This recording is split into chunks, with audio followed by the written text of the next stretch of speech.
Hi, I'm Craig with ApplianceVideo.com. Today, we'll be taking a look at the lower convection fan on the Samsung gas oven.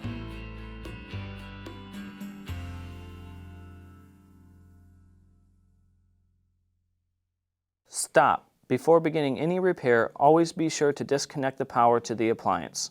It is also recommended to test the outlet for the proper voltage. Remember to also turn off the gas.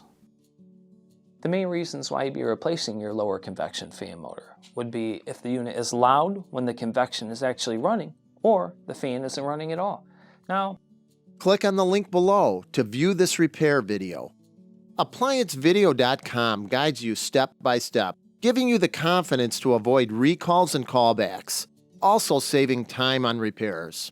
Whether you're up against an uncommon repair or the latest appliance on the market, our videos have been created with you in mind.